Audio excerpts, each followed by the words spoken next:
You're about to meet the honeymooners. Ethan and Olivia have been together for just 3 months, but they both say this is the healthiest relationship they've ever been in. You're about to hear their limestone love story.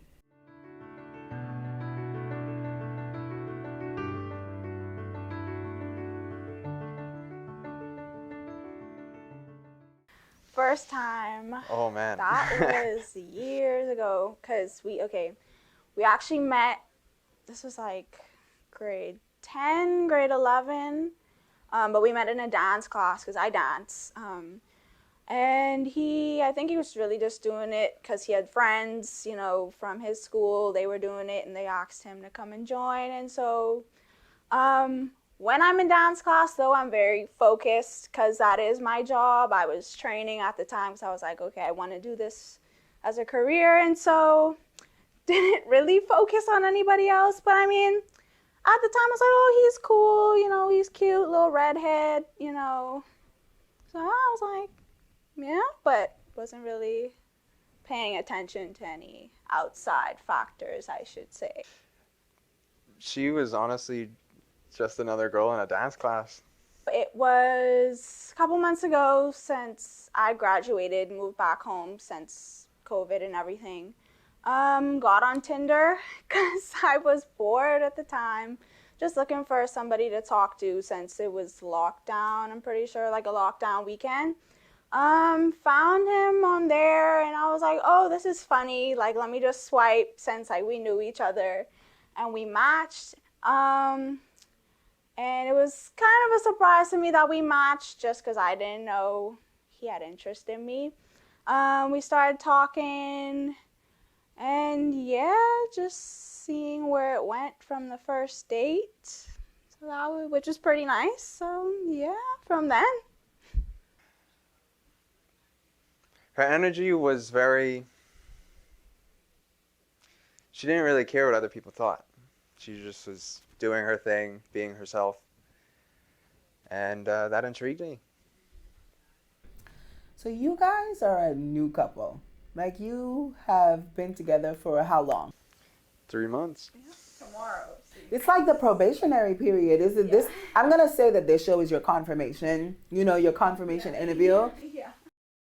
What has it been like these past 3 months for each of you? I mean, it's been great, like best relationship I've had. So 2 thumbs up. I mean, that's a glowing recommendation if I've ever heard one. It's definitely been the healthiest relationship I've ever had. Why is, because I don't think people talk about healthy, we hear all about the toxic relationships. We know the toxic relationship stuff. But I love that you use the word healthy. What does that mean to you guys? Like to be able to say, we have a healthy relationship. What does that mean? What does that feel like? What does that look like? The primary thing to me is that we work past everything, and pretty much right as it happens. Nothing lingers. It's not like we're going to talk about this later, which is fine for some people, but both of us, we have the personality of like, let's get through this right now. Yeah. So we work together really well to get past things. Communication is our top priority, yeah. And just understanding each other's feelings and letting each person have their say, and so you can really fully understand where they're coming from or what's going on in the situation that you're dealing with. So I think we're definitely not the same person at all. Yeah. We have very different views in a lot of things. But we kind of use them to expand ourselves. Yeah, expand knowledge, yeah. So. I like the idea of, again, this sort of healthy relationship, right? What do you define healthy as? Outside of just, being honest and communicate, what is a healthy relationship? Balance of as much as you can possibly balance. And, everything doesn't have to be balanced. You just have to be working toward it. So balance is a journey. It's a journey with all aspects of each individual and the relationship, helping each other balance, yourselves individually and the relationship. Yeah. Because we've talked about before, like, you know yourself what you're good at. And so it's like bringing that to the table and then, okay, what do you bring? And then we can kind of like trade off and on. Like, I do this thing and you help me and you can learn more and vice versa. Constantly teaching, Yeah. constantly learning.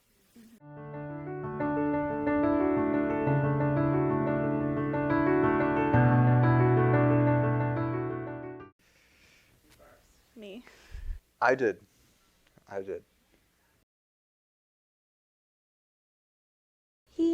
I mean, I could just tell that we kind of just love each other and like we each go out of our way to help each other and make each other feel better or just constantly trying to be our best for each other type of thing. Yeah. This is gonna sound super corny, but just her in general, like, you know, how I view individuals, not just in relationships, but I view people as a whole.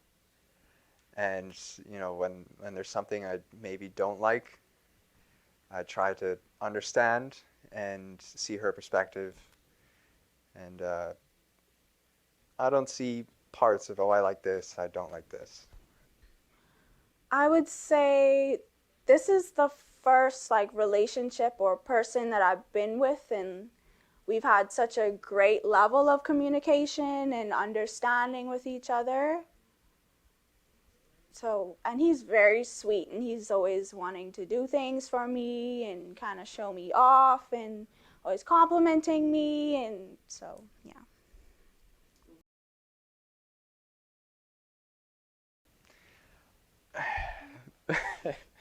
um, Oof. That's like one of those things where I can't think of, but in the moment, it's like.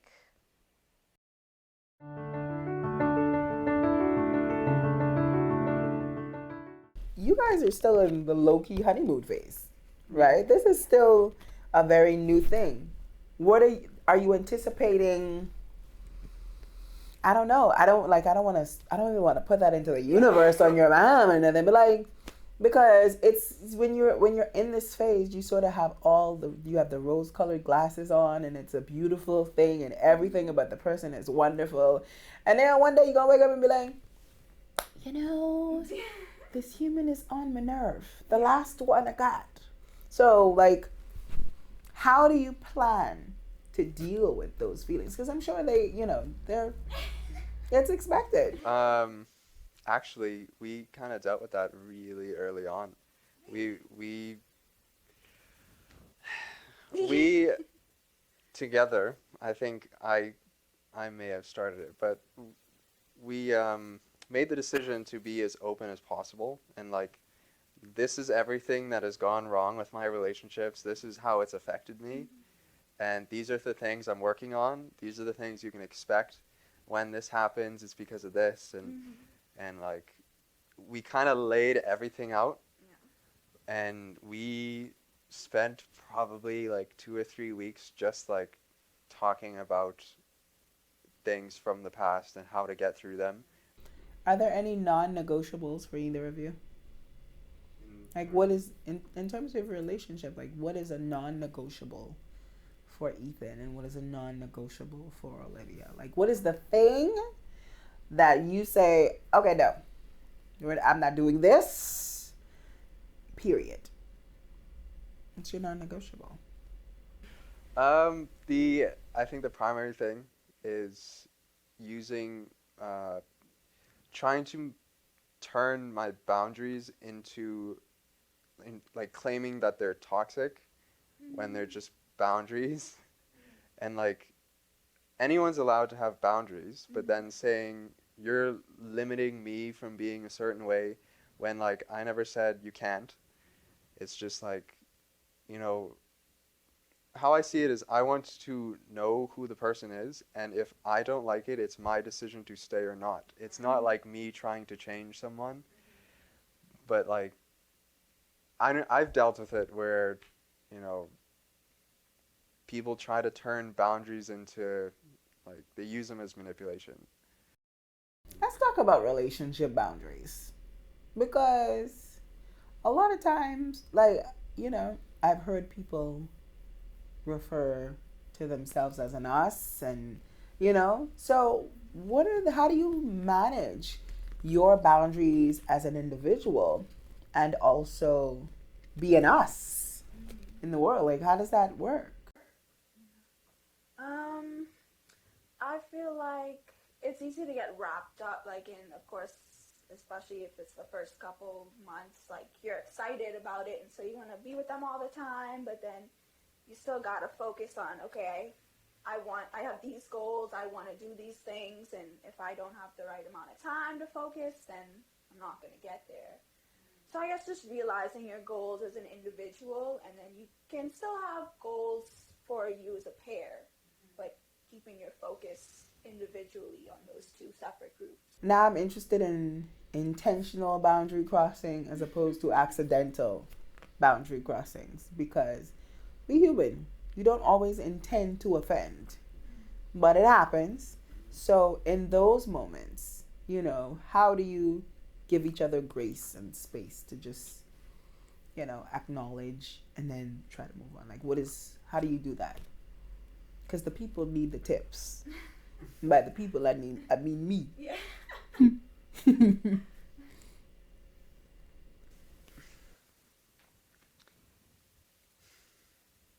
I really think it's all about communication. It's a team effort for Yeah. sure, because you know, initially I'm thinking that it starts with the person that crossed the boundary, you know, in terms of unintentional boundary crossing.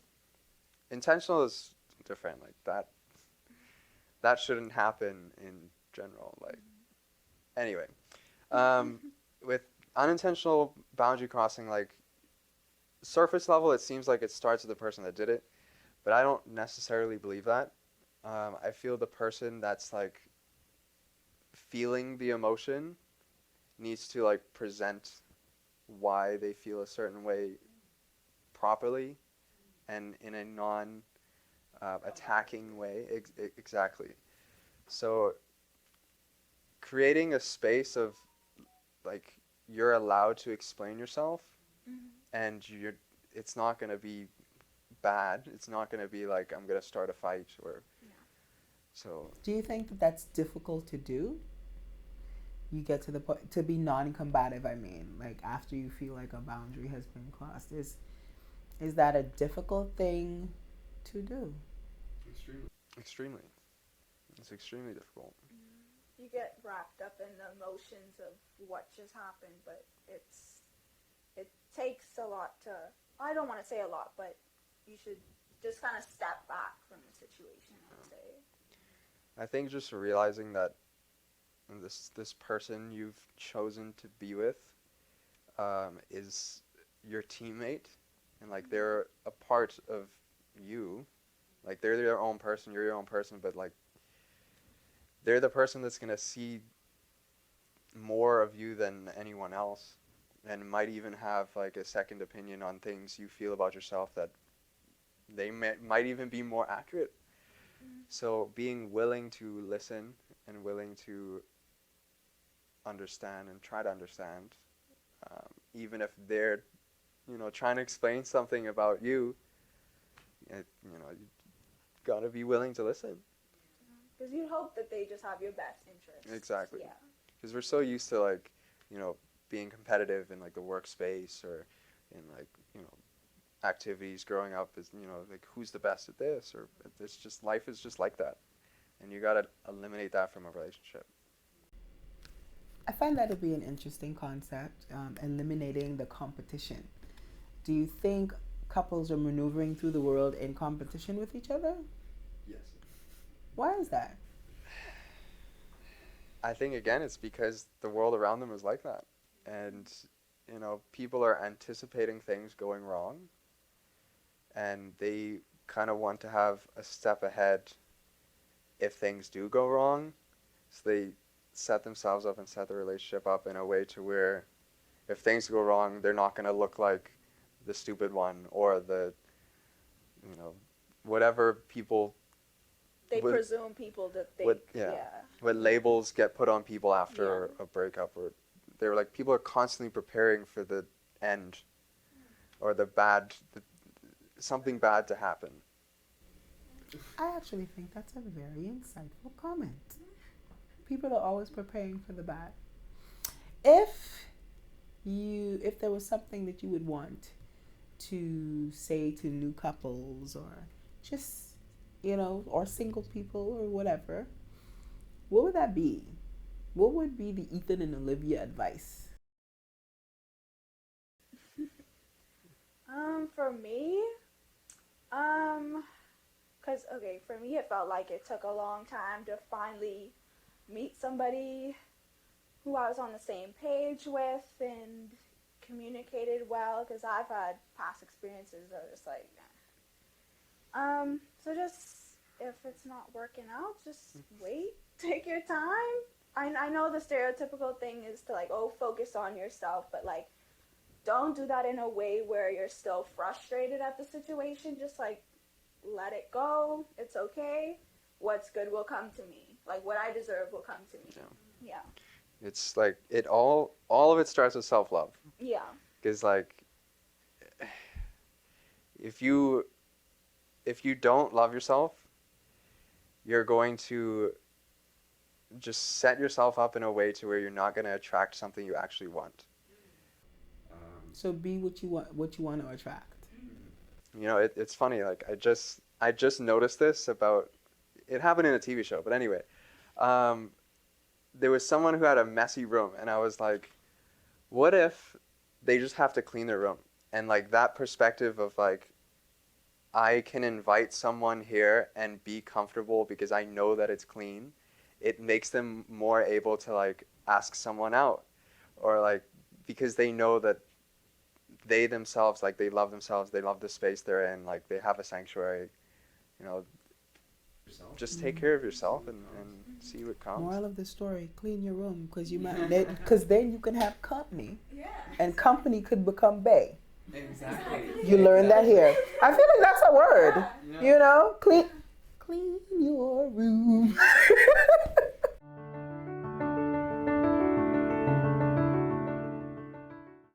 Tell us a little bit about your ethnicity because you're both Bahamian.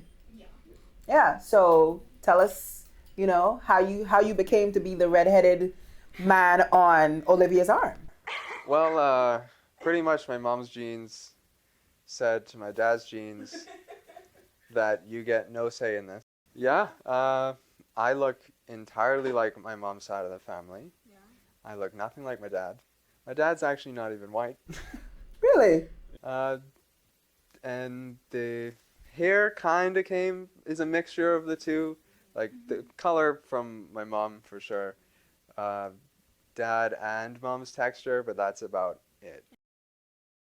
And then for me, my dad is English, but he is Greek background. And then my mom's side, we have Long Island, and then it's also like Sicilian, which is like Italian back there, and yeah.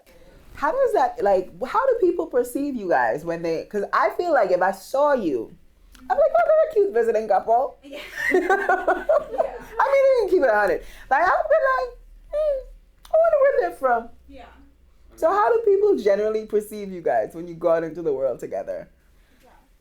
Well, mostly seeing as, not everything's open yet. We've mostly just been around friends, so they know us. True. And a lot of people, if they don't know us, like we've had some interactions where like we don't know this person, but they're like, oh, you guys look so good together. Like we could tell, something's there, but it's always like, oh, that's so nice.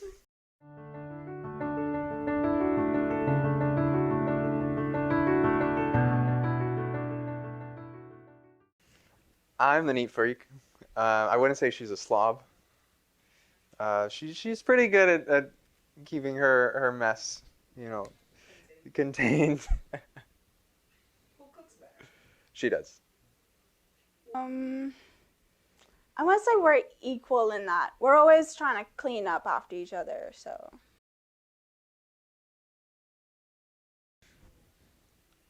I think we simultaneously know when it's time to just, all right, it's time to just get past this and apologize. Yeah, I guess so. Well, we don't really get in many arguments. We usually we have a good communication level, so we always just try to talk things through before they kind of get escalated, you know? Yeah. Spoiled? I think I am. I think maybe me.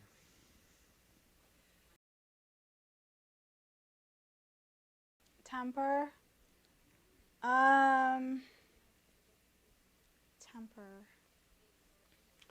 Me. I think he does. Yeah. Yeah. Neither of us. Shoot. I don't know. I think we're both in that together. Yeah. The funniest, we had this conversation outside just now because we kind of figured that would be one of the questions, and we can't come to we both think we each are. So I'm just going to say we're both equally funny. I don't want to admit it. She's probably the funniest. Deep down, I feel like it's me, and deep down, he's going to say it's him. But, we can agree to disagree. That's fine. Hi, I'm Ethan. Hi, I'm Olivia. And this is our Limestone Love Story. This is so weird. You're the first one who said it, but Yeah. everybody else They're had to do thinking it. it, Even yeah. they were thinking it. Feel free to put that in. Yeah. What's going on? Yeah. You could put that in too. Yeah. All right. Promotional considerations for Keys to My Heart brought to you in part by One Oak, Bahamas. Home. Home. Home means something different in 2021. COVID-19 has changed the real value of the place you call home forever. It's more than a place you spend when you're not at work. It's your kid's school, it's your gym, your office, your theater, your sanctuary. In these changing times, the agent you choose to help you find home means more than it ever did before. Choose agents focused on people, not properties, impact, not profit. And before we get too philosophical, in short, we will help you get home done. One Oak, Bahamas. Get expert help.